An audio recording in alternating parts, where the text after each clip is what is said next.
মানে এক একজনের ভাই চিন্তা এক এক রকম। আপনি যদি আমার অপিনিয়ন জিজ্ঞেস করেন, আমি বলবো যে ব্ল্যাক বেঙ্গলের চেয়ে ভালো আমাদের দেশে হতে পারে না। যদি কেউ ছাগল খামার শুরু করতে চায়, ছাগলের ব্যবসা করা এটা অবশ্যই প্রফিটেবল, না হলে ভাই বিগত 2.5 বছর ধরে আমি এটার সাথে যুক্ত থাকতাম না।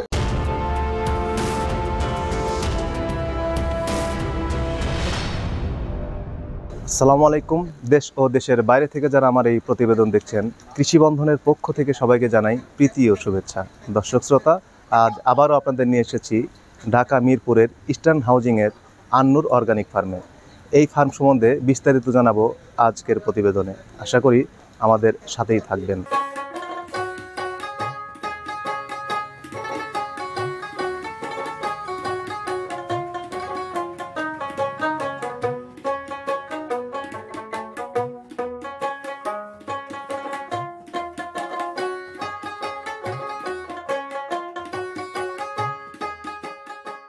ভাই আসসালামু আলাইকুম। ওয়ালাইকুম আসসালাম ভাই, ভালো আছেন আপনি? আলহামদুলিল্লাহ, আপনি কেমন আছেন? জি আছি ভাই, আলহামদুলিল্লাহ। তো আপনার এই ফার্মে এখন বর্তমানে কি অবস্থা, এই সম্বন্ধে আসলে আমাদের দর্শকদের জানানোর জন্য আবার আপনার কাছে আসা আর কি। আপনি আসলে এই উচ্চশিক্ষা গ্রহণ করার পরে অন্য পেশা না নিয়ে আপনি এই ছাগল পালন বা এই ছাগল বিক্রয় কেন্দ্র করে গড়ে তুললেন, এটা কেন বলেন তো? আসলে অন্য পেশার সাথে যে যুক্ত ছিলাম না জিনিসটা এরকম না। আমার একটা রেস্টুরেন্ট ছিল, জি। সো ওটা আসলে হোলি আর্টিসানের ইনসিডেন্টের পরে, ওটা গুলশানে ছিল, হোলি আর্টিসানের ইনসিডেন্টের পরে ওটা বন্ধ হয়ে যায়। জি জি।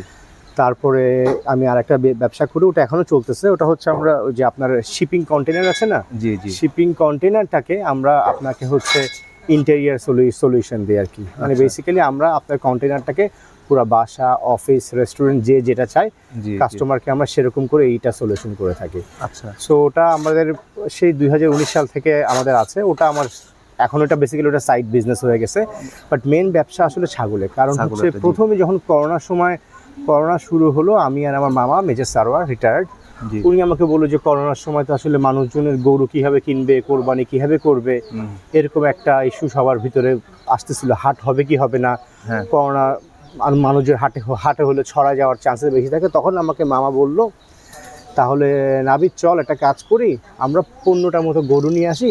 আমাদের কমিউনিটি মানে Mirpur DOHS, Dhaka cantonment, Mirpur cantonment, আমার শ্বশুরবাড়ির লোকজন, মামার শ্বশুরবাড়ির লোকজন, কাছের যারা আছে, আমরা এরকম 12-15 জনকে আমরা এই সার্ভিসটা দিই। আমাদেরও ব্যবসা হলো, তারাও এই জিনিস থেকে মানে এই যে হাটে যাওয়ার হ্যাসেল থেকে চলে আসলো। জি জি, তাদের হাটে যাওয়া লাগলো না। আমি বললাম ঠিক আছে, ভালো, কোনো সমস্যার কিছু নেই, চলো মামা তাহলে করি। ওই হচ্ছে আমার আর মামার এই লাইফ স্টকে প্রথম বিসমিল্লাহ বলে শুরু করা। তখন গরুগুলো সংগ্রহ করেছিলেন কোন জায়গায়? সেই সময় করোনার ভিতরে আমি এখান থেকে, আমার সাথে যে আমার এক ম্যানেজার ছিল, এখন আমার সাথেই আছে, আমরা দুজন একটা পিকআপ জ্যাক 12 ফিটের পিকআপ ঢাকা থেকে, কারণ তখন তো রাস্তাঘাটে গাড়ি ছিল না, এরকম 12 ফিটের জ্যাক ভাড়া করে এখান থেকে চলে গেছে দিনাজপুর। দিনাজপুরে গিয়ে ঘরে ঘরে ঘরে ঘরে করে, কারণ তখন কোনো জায়গায় হাট ছিল, আমরা ওই যে গৃহস্থের 1-2টা গরু এরকম করে কালেক্ট করতাম, ছবি তুলতাম, ছবি তুলে মামাকে পাঠাতাম। কোরবানির বেশ সময় আগ থেকে শুরু করেছি আমরা। সো মামাকে পাঠাতাম, মামা তার ফ্রেন্ডদেরকে দেখাতো, কোর্সমেটদের দেখাতো। আর একটা গ্রুপ ছিল ওখানে আমাদের মিরপুর ডিওএইচএস রেসিডেন্ট ফোরাম আছে, সো ওখানে আমরা পোস্ট করছি কিছু। সো হঠাৎ করে আল্লাহর রহমতে এত সাড়া পাইছি, ওই বছর আমরা 52টা গরু বিক্রি করি। ইভেন তখন আমাদের আরও জিনিস হচ্ছে ভাই, মজার একটা জিনিস বলি, 52টা গরুর কেনার যে ক্যাশ যে টাকাটা ছিল সেটা আমাদের কাছে অত টাকা ছিল না। আচ্ছা, কাস্টমার আমাদেরকে অ্যাডভান্স টাকা দিয়ে দিচ্ছিল, কারণ এরকম করে খুব কম মানুষজন আছে যারা কিনা আসলে ঘরে ঘরে ঘুরে ঘুরে গৃহস্থদের থেকে এরকম করে 1-2টা গরু করে কালেক্ট করবে, এবং ঘরে যে তাদের সাথে বার্গেন হচ্ছে, গরু গোয়াল থেকে বের করতেছে, এগুলো সব ভিডিও ফুটেজ তারা পাচ্ছিল। আচ্ছা, সো তারা এটা খুব সাড়া দেয় আমাদেরকে আল্লাহর রহমতে। ওই থেকে আমাদের আসলে এই খামারের পদযাত্রা শুরু। আচ্ছা, এরপরে আপনারা ছাগলে আসলেন যে গরুর পর, এবারে গরু এটা একটা মজার বিষয়। গরুর সাথে তখন ছাগল খাসিও ছিল, কোরবানির সময় অনেকের খাসির ডিমান্ড ছিল। সো আসলে ওটা তো আমাদের প্রথমবার ছিল। তখন আমাদের যেমন এখন দেখতেছেন যে প্রত্যেকটা ছাগলের গলা একটা ইন্ডিভিজুয়াল টোকেন আছে, টোকেন দেয়া আছে। সেই সময় তো হঠাৎ করে শুরু। সো আসলে আমরা তখন কাগজের ভিতরে স্কচে প্যাঁচায় টোকেন বানাতাম। আচ্ছা, সো গরু বা ছাগল আস্তে আস্তে দেখা যাচ্ছে যে ঢাকার ভিতরে অনেকগুলি টোকেন নাই হয়ে যাচ্ছে। সো আমার মামা ঢাকার এই স্কুলি সেলসগুলি হ্যান্ডেল করতো, আর আমি ওখান থেকে কালেকশন করতাম। আচ্ছা, সো কি হলো, আমাদের প্রায় 63টার মতো গরু ছিল। জি, হঠাৎ করে আপনার গরুর সাথে কালো গরু, লাল গরু মিক্স হয়ে গেল আর কি। আচ্ছা, সো এই করতে করতে পরে সবগুলি কাস্টমার কেনার পরে আমাদের 11টার মতো গরু বেঁচে ছিল। আচ্ছা, তখন আমাদের ফার্মটা ছিল দেওয়ানপাড়া। পরে মামা বললো যে তাহলে আমাদের নিজেদের জায়গায় থাকতে আমরা অন্য জায়গায় কেন করবো। তখন এই জায়গাটা আসলে ইস্টার্ন হাউজিংটা অতটা চল মানুষজনের কাছে ছিল না, একটু কম আসতো মানুষজন। তারপর আমরা এখানে চলে আসি, এই হচ্ছে 11টা গরু দিয়ে শুরু করলাম। আর তখন মামার এক ফ্রেন্ডের ভাই বললো যে আমার তো ওখানে ছাগল রাখার জায়গা নেই, আমি তাহলে আমার কিছু ছাগল আছে, 12-15টা ছাগল আছে, আমি পাঠাই দিই, আমার ওখানে ছাগল আমাকে অত্যাচার করতেছে। আচ্ছা, সো উনি পাঠাই দিল। পাঠাই দেওয়ার পর ছাগল আমরা এখানে বাইরে ছেড়ে রাখতাম। ছাগল দেখলাম যে আমরা যেহেতু ছেড়ে রাখতাম, মানে বেসিক্যালি একটা মুক্তচারণ পদ্ধতি আর কি, যেহেতু ছেড়ে আমাদের কোনো খাবার এক্সট্রা কোনো টাকা লাগতো না। ছেড়ে রাখতে রাখতে 1-1.5 মাস পরে দেখলাম যে ছাগলগুলির চেহারা খুব সুন্দর হয়ে গেল, দৌড়াচ্ছে, সুস্থ সবল, একদম খুব সুন্দর হয়ে গেল। মানুষজন এসে বলতেছে যে আমাদেরকে তাহলে ছাগল দাও, তোমাদের এত সুন্দর খাসি আছে, আমাদেরকে জবাই করে দাও। এই করে আমরা ছাগলে ঢুকা এবং আস্তে ধীরে গরুগুলি বিক্রি করে দিয়ে সম্পূর্ণ ছাগলে চলে আসে। আচ্ছা নাবিদ ভাই, আপনি বলছিলেন যে মুক্তচারণ পদ্ধতিতে ছাগল পালন। জি, তো এই মুক্তচারণ পদ্ধতিতে ছাগল পালন করলে এর সুবিধাগুলো কি কি যদি বলেন? সবচেয়ে বড় সুবিধা হচ্ছে ভাই আসলে লাভ, ঠিক আছে? কারণ লাভ বলতে হচ্ছে এই ছাগল, একটা ছাগল আপনি যখন এক জায়গায় আবদ্ধ করে রাখবেন, আটকায় রাখবেন, অবশ্যই নর্মালি বাইরে ঘোরাফেরা করলে একটা মুক্তচারণ পদ্ধতিতে সে যদি ঘোরাফেরা করে তার শরীর রক্ত সঞ্চালনটা বাড়বে, একটা অ্যাক্টিভিটিসের ভিতরে থাকবে, প্লাস সে কিন্তু ঘাস নিজেটা নিজে ঘাস খাচ্ছে, মানে ছাগল লাইফ, মানে গরু বলেন, ছাগল বলেন, ভেড়া বলেন, প্রধান খাবার ঘাস। ঘাস ছাড়া কোনো রাস্তায় নেই। আল্লাহর অশেষ রহমতে যে আমাদের এখানে ঘাসের সে ব্যবস্থাটা আছে। জি, তো মুক্তচারণ পদ্ধতিতে ভাই দেখবেন মানে ছাগলের রোগ বালাই অনেক কম হয়। রোগ বালাই অনেক কম, হ্যাঁ। আপনি নর্মাল একটা, আমরা মানুষ হিসাবে মানুষের মতো করে যদি আমরা ছাগলকে তুলনা করি, আমরা একটা রুমে আটকে থাকলে বা একটা বাসায় আটকে থাকলে সারাদিন কি হবে আমাদের, তখন আমরা পাগল হয়ে যাই, আমাদের মনে হয় যে আমরা একটু বিকালবেলা বের হই। তো ছাগলরাও এরকম। আর ছাগল কিন্তু খুব মানুষ ঘেঁষা, ওরা মানুষ ঘেঁষতে পছন্দ করে। খাবার এক্সট্রা কোনো খরচ নাই, জি, এবং ছাগল সুস্থ থাকে। খাবার দাবারের যে বিষয়, যে বাড়তি কোনো ঘাসকে আপনাদের কি কিনে আনতে হয়? না, আল্লাহর রহমতে মাঠে যা আছে আমাদের এখানে, তো আমাদের এটা আসলে একটা সেল সেন্টারের মতো। আমাদের এখানে প্রত্যেক সপ্তাহে 70টা 80টা 100টার মতো ছাগল ঢুকে আবার বের হয়ে যায়। সো খুব শর্ট টাইমের মতো থাকে। কিন্তু আল্লাহর রহমতে এখানে আমাদের কোনো ঘাস বা অন্যান্য খাবার কিনতে হয় না।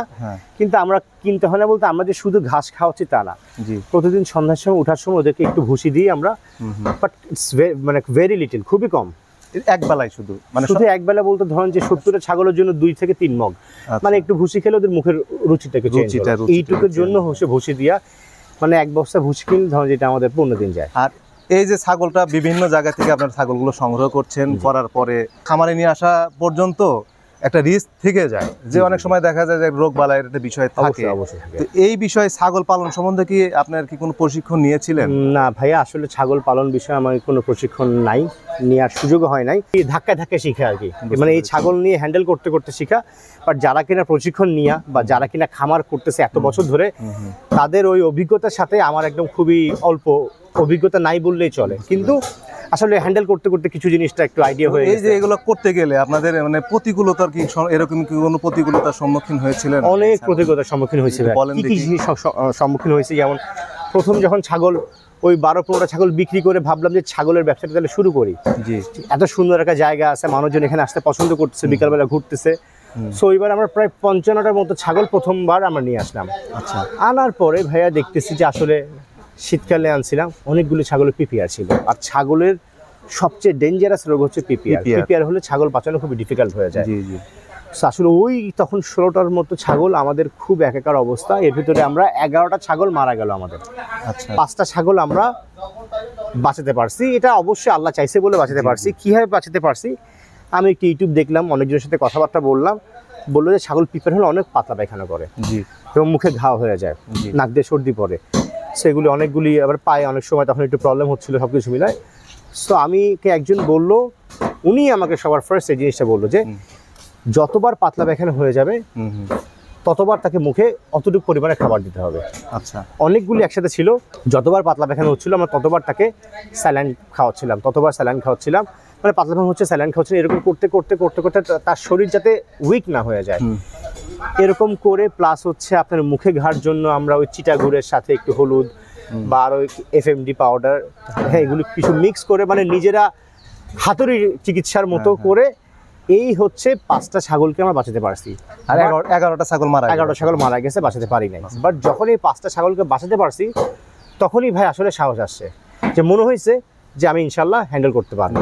বাট তারপর লাইফ স্টকের মেন রিস্ক কি হচ্ছে মৃত্যু, মারা যাওয়া, মর্টালিটির রিস্ক। বাট যেহেতু ওই জিনিসটা করছি তখন আমার সেই সাহস আসছে। বাট তারপরেও ভাইয়া এই ছাগল আনার সময় আমি 70টা ছাগল আনতেছি, মাঝে মাঝে একটা ছাগল মারা যায়, মাঝে মাঝে এখানে দেখা যাচ্ছে রাতের বেলা এরকম কোরবানির সময় অনেক হয়েছে, শুয়ে রাতের বেলা সবাই ঘুমাই গেছে, সকালবেলা উঠে দেখলো যে 2টা ছাগল মারা গেছে, কারণ কোরবানির সময় কন্টিনিউয়াস বৃষ্টি ছিল। ছাগলের মেন প্রবলেম হচ্ছে ঠান্ডা এবং বৃষ্টি, ওরা এই পানি এবং এই ঠান্ডা সহ্য করতে পারে না। সো তারপর অনেক সময় দেখা যাচ্ছে যে ছাগলের আপনার যে অ্যানথ্রাক্স হচ্ছে, ঘাড় বাঁকায় যাচ্ছে। সো এখানে অনেক সমস্যা আসলে ছাগলে থাকবেই। কিন্তু এটা আমি বলবো যে ছাগল খামার করা বা ছাগলের ব্যবসা করা এটা অবশ্যই প্রফিটেবল, না হলে ভাই বিগত 2.5 বছর ধরে আমি এটার সাথে যুক্ত থাকতাম না। এখানে আপনাদের এমনি কর্মচারী সংখ্যা কয়জন আছে? এখানে আমাদের ফিক্সড এখন কর্মচারী আছে 4 জন। এর বাইরে আমাদের আরো যখন মাল আনে পিকআপের যে ড্রাইভার আছে উনিও আছে, বাট 4 জন আমাদের পার্মানেন্ট। আর এমনি তো আপনাদের যে উত্তরবঙ্গ থেকে ছাগলগুলো নেন ওখানে তো কিনে ওগুলো পাঠায়? হ্যাঁ, না আমরা আসলে এই কারণেই আমরা ঢাকার ভিতরে সবচেয়ে কম টাকা বিক্রি করার চেষ্টা করি সবসময়। সেটা হচ্ছে যে আমরা কারো মাধ্যমে কিনি না, আমাদের যেসব লোক আমাদের নিজস্ব।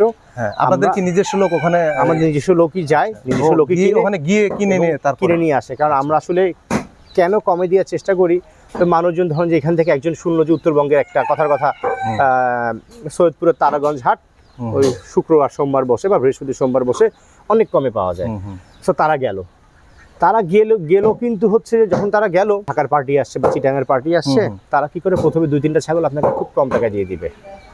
কম টাকা দিয়ে দেওয়ার পরে আপনি তো ঢাকা থেকে গেছেন, আপনি 3টা ছাগল নিয়ে ঢাকায় আসার কোনো রাস্তা নেই, তখন আপনার আরো বেশ কিছু ছাগল কিনতে হয়, ওই ছাগলগুলোর দাম বেশি হয়।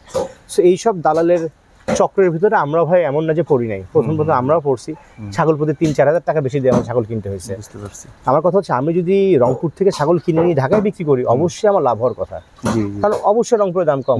আমার যদি রংপুর থেকে দালাল চক্রের মাধ্যমে যদি আমার ছাগল প্রতি 2-3 হাজার টাকা বেশি হয়ে যায়, তাহলে আমি কিভাবে বিক্রি করবো? আর একটা ছাগলের ব্যবসার মার্জিনটা কিন্তু খুবই কম, 300-400 টাকার ব্যবসা থাকে নর্মালি ছাগলের।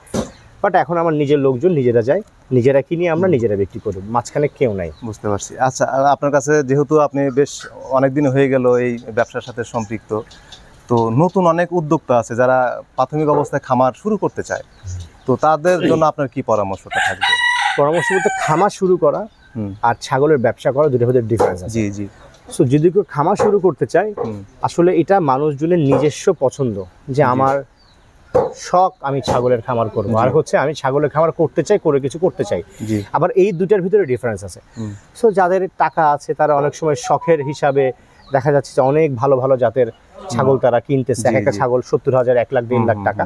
বা যারা অল্প টাকায় শুরু করতে চায় তারা ব্ল্যাক বেঙ্গল বা আমাদের দেশিটা পছন্দ করে নিচ্ছে। আপনাদের তো এখানে সবই তো ব্ল্যাক বেঙ্গল ছাগল? সবই ব্ল্যাক বেঙ্গল বলতে হচ্ছে ব্ল্যাক বেঙ্গল, এই যে দেখেন কান খাড়া আছে, ব্ল্যাক বেঙ্গল এবং ক্রস। কারণ হচ্ছে আমাদের এখানে মাংসের হিসাবটা বেশি হয়, এবং খামারি ভাইরা যারা আসে আমি সবাইকে ডিরেক্ট বলি ভাই যদি ব্ল্যাক বেঙ্গল নিতে চান তাহলে আমার কাছে আসবেন, আদারওয়াইজ আমার কাছে এসেন না। কারণ আমি আসলে ভাই ওই উন্নত জাত তোতাপুরি, বারবারি, হরিয়ানা এইসব নিয়ে কাজ করি না। এক একজন কাজ যেমন করে না, আমি কেন কাজ করি না, যেহেতু আমি আসলে এটাকে ব্যবসায়িক উদ্দেশ্যে চিন্তা করছি। অনেকেই বড় বড় ব্যবসায়ী আছে যারা কিনা এইসব তোতাপুরি হরিয়ানা বিক্রি করতেছে। আমার কাছে মনে হয়েছে যে আমি আপনাকে বললাম যে প্রিপেয়ার হয়ে আমি 11টা ছাগল মারা গেছে, 5টা ছাগল আমি বাঁচাইলাম, 5টা ছাগলও কিন্তু তখন ওজন কমে গেছিল, শরীর শুকায় গেছিল। সো আমার কাছে মনে হয়েছে ভাই একটা তোতাপুরি ছাগল বা একটা হরিয়ানা ছাগল যখন 70,000, 50,000 টাকা দিয়ে কিনবো, অসুখ হয়ে গেলে আমাকে কষায় এসে কিন্তু আমাকে ওটা মাংসের দামই দিবে, আমাকে সে চেহারার দাম দিবে না, আমাকে সে জাতের দাম দিবে না। সো আমি অত টাকা রিস্ক কেন নিব? আমার তখন ইনিশিয়াল ক্যাপিটাল কম ছিল। সো আমি ভাবছি আমাকে মাংসের দাম দিবে দিক, তাহলে আমি ব্ল্যাক বেঙ্গলে ঢুকি। আমাদের দেশিটাতে ঢুকে, দেশি আমার কেনা কম, অসুস্থ হলে লসের মার্জিনও কম। মানে আমার একটা তোতাপুরি বা একটা ভালো হরিয়ানা আমি 50,000 টাকা দিয়ে কিনলাম, ধরে নেন 40-50,000 টাকা, সেখানে আমি 40,000 টাকা দিয়ে আমি 4টা ছাগল কিনতে পারতেছি, 5টা ছাগল কিনতে পারতেছি। সো একটাতে অসুখ হওয়া আর 5টার ভিতর থেকে 2টাতে অসুখ হওয়া, 2টা যদি মারাও যায় তাও আমার 3টা থাকতেছে, মানে আমার পুঁজি কমতেছে কম। আর 2টার ভিতরে যদি একটা বাঁচাতে পারি আমি, বা ধরেন যে কষায় এসে নিয়ে গেল, তাও আমি লস হলেও লসের পরিমাণটা কম হবে, ওই চিন্তা করে আসলে আমি ব্ল্যাক বেঙ্গলে শুরু করা। বাট তারপরে আপনি যেটা বলতেছিলেন, এই ব্ল্যাক বেঙ্গল করতে করতে দেখলাম আমার নিজের খামারও ওই যে বিক্রির জন্য আনছি, বাচ্চা দিয়ে দিয়েছে 3টা, বাচ্চা দিয়ে দিয়েছে 2টা। আচ্ছা, আর একটু বড় জাতের কিছু আসলে একটা বাচ্চা দিচ্ছে। আসলে ব্ল্যাক বেঙ্গলে বাচ্চাও তো বেশি হবে, 2-3টা করে বাচ্চা যদি। তার মানে হচ্ছে আপনার কাছে, আপনার মনে হয় যে এমনি হরিয়ানা বা অন্য ছাগল বা ক্রস ছাগলের চাইতে ব্ল্যাক বেঙ্গল ছাগলটা পালনে এটা সুবিধাটা বেশি বা লসের সম্ভাবনাটা যদি কম থাকে, রিস্ক যে থাকে এটা কম থাকে। পিওর ব্ল্যাক বেঙ্গল তো ভাই জাতটাই তো আসলে নষ্ট হয়ে যাচ্ছে। আমাদের সরকার কিন্তু এটা ব্ল্যাক বেঙ্গলের খামার উন্নয়নের জন্য, জাত উন্নয়নের জন্য অনেক কিছু বিভিন্ন জেলায়, মেহেরপুরে আছে, সাভারে আছে, চুয়াডাঙ্গাতে আছে, অনেকগুলো জায়গায় আছে, সিলেটে আছে, সো করতেছে। ব্ল্যাক বেঙ্গল কেন করতেছে? ব্ল্যাক বেঙ্গল ছাগলকে কিন্তু ভাই গরিবের হাতেই বলা হয়। দেখবেন যে গ্রামের গঞ্জের মানুষজন বা ঘরের যারা দুই একজন গৃহস্থ থাকে, তাদের ওয়াইফ দেখা যাচ্ছে যে দুইটা ছাগল পালতে, দুইটা ছাগল পালে। বছর ঘুরতে ঘুরতে ঘুরতে ঘুরতে দেখা যাচ্ছে দুইটা ছাগল থেকে সে কিন্তু বছর শেষ না হতে তো হয়তো বা অ্যামাউন্টটা শুনতে কম মনে হচ্ছে, 12-15 হাজার টাকা বিক্রি করছে, কিন্তু তাদের জন্য এক বছরে 12-15 হাজার টাকা ফ্রি, তাদের জন্য অনেক অনেক অনেক গৃহস্থলীর সমস্ত কাজ মানে করার পরে দেখা যায় যে এটা তার এক্সট্রা ইনকাম হচ্ছে তার। সে ছাগল ছেড়ে রাখতেছে, আমাদের দেশি ভেড়া ছেড়ে রাখতেছে। কিন্তু সবার ঘরে ঘরে দেখবেন গ্রামে গঞ্জে গেলে 2-3টা করে থাকে, সো বাচ্চা দিচ্ছে। সো এই হচ্ছে ব্ল্যাক বেঙ্গল, মানে তাদের পিছনে টেক কেয়ার অতটা করা লাগে না। মানে ঘরের মহিলা সাংসারিক কাজ করতেছে, সাথে দেখা যাচ্ছে ছাগলই ছেড়ে দিল, বা সন্ধ্যার সময় একটু ভাত বেঁচে আসে, দুপুরবেলা একটু ভাত দিয়ে দিল। সো এই কারণে আসলে ব্ল্যাক বেঙ্গল আমার কাছে, মানে এক একজনের ভাই চিন্তা এক এক রকম। আপনি যদি আমার অপিনিয়ন জিজ্ঞেস করেন, আমি বলবো যে ব্ল্যাক বেঙ্গলের চেয়ে ভালো আমাদের দেশে হতে পারে না, যদি কেউ ছাগল খামার শুরু করতে চায়। আর হচ্ছে ছাগলের যে ব্যবসায়িক, যে আপনি যে কথা বললেন, এটা ব্যবসায়িক আসলে ভাই ডিপেন্ড করবে কোন জায়গায় ব্যবসা করতেছে। যেমন ঢাকাতে মাংসের চাহিদা অনেক বেশি, এই কারণে আমি মাংসটা সিলেক্ট করছি। এছাড়া আমাদের ঢাকাতে খামারিরা বিভিন্ন জায়গায় যায়, ঢাকা বাইপাস করে যায়। সো ওই কারণে আসলে ঢাকা সিলেক্ট করা, যে খামার করতে চাইলে দেশি ব্ল্যাক বেঙ্গল হলে আমার থেকে নিতে পারবে, মাংস চাইলে আমার থেকে নিতে পারবে। তো আসলে এটা জায়গা টু জায়গা, যেমন চিটাগাঙে পাঠার অনেক ডিমান্ড থাকে, চিটাগাঙের দিকে মানুষজনের আল্লাহর রহমতে আপনার ওই যে বড় বড় উন্নত জাতের ছাগলগুলোর দিকে মানুষজনের ঝোঁক থাকে, ঢাকাতেও থাকে। সো এটা আসলে কোন এরিয়াতে করতেছে, সে কোন কাস্টমারকে টার্গেট করতে চায়, সেটার উপর বেস করে সে যদি ছাগলের ব্যবসা করতে চায়, তখন তার এটা সিলেক্ট করতে হবে যে সে কোন দিকে যেতে চায়। আচ্ছা, যাই হোক নাবিদ ভাই, আপনাকে অনেক ধন্যবাদ। এই ছাগল পালন সম্বন্ধে আপনি অনেক তথ্য দিয়েছেন। দর্শক শ্রোতা, কথা বলছিলাম আন্নুর অর্গানিক ফার্মের উদ্যোক্তা নাবিদ ভাইয়ের সঙ্গে। এই নাবিদ ভাই এই ছাগল পালন ও বিক্রয় কেন্দ্র সম্বন্ধে অনেক তথ্য আপনাদেরকে দিয়েছে। আল্লাহ সবাই ভালো রাখুক। আসসালামু আলাইকুম ওয়া রাহমাতুল্লাহ।